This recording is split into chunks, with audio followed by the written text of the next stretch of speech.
380 জনে কাও নামে থাকি এই একটা দেও আমার ছোট ভাই আমার লাগে এক বালতি পানি লয়েছে ইতিহাস ইতিহাস শুনলে তো মনে হবে আমি গপ্প করি এটা আসলে গপ্প না এটা ইতিহাস সত্যি নাকি? সত্যি ইতিহাস ইতিহাস মনে হয় আমার একটা শাস্ত্র ভাই আছে এর বেটি হয়েছে পরে বলজাতি দাওয়াত দিছে 400 জনে কয়জন 400 জন 400 হ্যাঁ পরে তো মনে হয় একটা সমস্যা হয়ে বসে পারিবারিক পরে কেউ যাইতো না আমাকে আরে অত বড় দুইটা দেও তো 400 জনের মেহমান লাগে এই একটা দেও আমার ছোট ভাই এই যে আমি একটা দেও 400 জনে কাও না আমরা কোনো ব্যাপার আমি আর হয়ে থাকি 380 জনে কাও না আমি থাকি 380 জন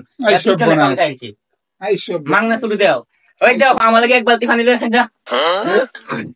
গেল লেগেছে তাতে আইস সব বোনাস এক বালতি পানি আনতে পারাইছু আমি কি করলাম আমি কি গপ্প করি এই যে ফর্ম এক বালতি পানি লাগছে 380 জনের কাউন্ট কি মাংনা খাইছিলাম আমি কইলে গপ্প করে একটা আংকি যে লইছি এটা কি গামলা মনে হইতো না অক্কড়ারে গামলা না গামলা এই যে বুড়ো যে পানি দে ফেন্দা এটা কি দিয়া কই দেও মনে হইতো না অক্কড়ি ডকড়ারে কি দেয়া হইতো লাগছে এটা তো সাইন লাগা রে সব বোনাস এরপর কিছু কই নিব না আমি গপ্প করি